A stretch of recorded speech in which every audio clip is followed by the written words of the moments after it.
राज्यात मार्च 2024 पासून आतापर्यंत म्हणजे फक्त 8 महिन्यांच्या कालावधीत 1,58,000 सौर कृषी पंप बसवण्यात आलेत. हे पाहता संपूर्ण देशात महाराष्ट्रानं सर्वाधिक सौर कृषी पंप बसवण्याचा उच्चांक गाठला आहे. मुख्यमंत्री सौर कृषी वाहिनी योजनेमुळे देखील शेतकऱ्यांना दिवसा शाश्वत आणि मोफत वीज उपलब्ध होईल. जाणून घेऊयात या योजनांविषयी आजच्या व्हिडिओतून. नमस्कार, महा एमटीपी मध्ये आपलं स्वागत. मी गायत्री श्रीगोंदेकर आणि कॅमेरावर आहेत रिद्धेश कदम. महाराष्ट्र राज्यातील एकूण 29 दशलक्ष ग्राहकांपैकी सुमारे 45 लाख ग्राहक हे कृषी ग्राहक आहेत आणि 22% वीज वापरतात. सध्या कृषी ग्राहकांना दिवसा आणि रात्री आवर्तन तत्वावर वीज पुरवठा केला जातोय. रात्रीच्या वीज पुरवठ्यामुळे शेतकऱ्यांची मोठ्या प्रमाणात गैरसोय होत असून दिवसा शेतकऱ्यांना विश्वासार्ह वीज पुरवठा करण्याची मागणी अनेक वर्षांपासून होत आहे. राज्यभरात सौर ऊर्जेचा वापर करणारे सौर ग्राम आता तयार करण्यात येत आहेत. महाराष्ट्रातील पहिल्या सौर ग्रामपंचायतीने तर दिल्लीमध्ये डंक केला. यातूनच महाराष्ट्रातील शेतकरी दुसरी हरित क्रांती घडवतील असा विश्वास राज्याचे मुख्यमंत्री देवेंद्र फडणवीस यांनी व्यक्त केलाय. अशा वेळी शेतकऱ्यांना केवळ 10% रक्कम भरून सौर पॅनल्स आणि कृषी पंप असा संपूर्ण संच देणाऱ्या मागेल त्याला सौर कृषी पंप या योजनेच्या अंमलबजावणीला गती आहे. राज्यात डिसेंबर महिन्यात दररोज सरासरी 844 कृषी पंप राज्यात बसवण्यात आलेत. या योजनेच्या माध्यमातून शेतकऱ्यांचा दीर्घकाळाचा पेंडिंगचा प्रश्न सोडवण्याचा निर्धार त्यांनी केला असून आता त्या दिशेने कामकाज देखील सुरू झालंय. राज्यात महावितरणच्या माध्यमातून डिसेंबर महिन्यात 21,951 सौर कृषी पंप बसवण्यात आलेत. म्हणजेच दररोज सरासरी 844 पंप बसवण्यात आले आहेत. ही आतापर्यंतची कोणत्याही महिन्यातील सर्वाधिक आकडेवारी. राज्यात 2015 पासून 2023 पर्यंत विविध योजनेत 1,80,000 सौर पंप बसवण्यात आले होते. तर यावर्षी मार्च 2024 पासून आतापर्यंत 8 महिन्यांच्या कालावधीत राज्यात 1,58,000 सौर पंप बसवण्यात आलेत.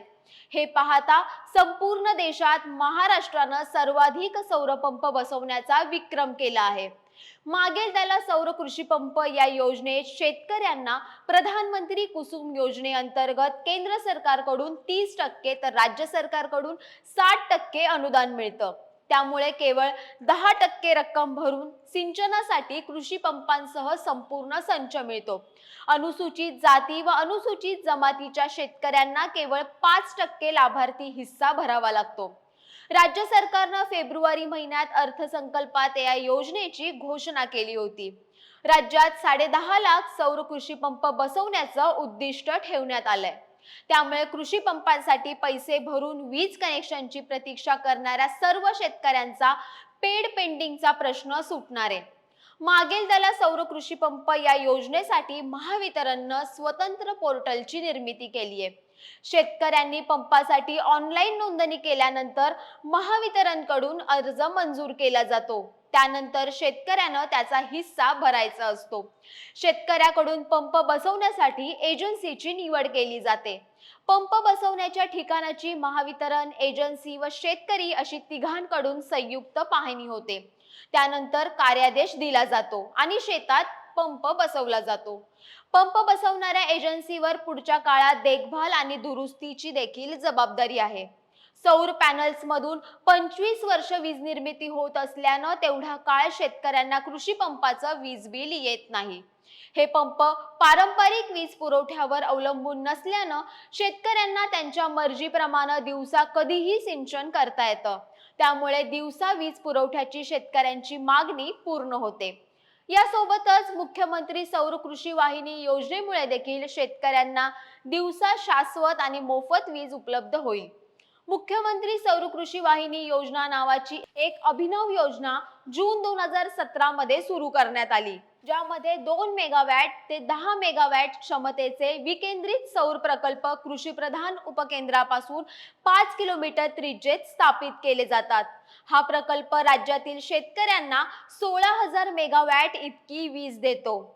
हे सर्व फीडर सौर ऊर्जेवर आणण्याचे काम 2 वर्षांपासून सुरू झाल्याची माहिती मुख्यमंत्री देवेंद्र फडणवीस यांनी दिली आहे।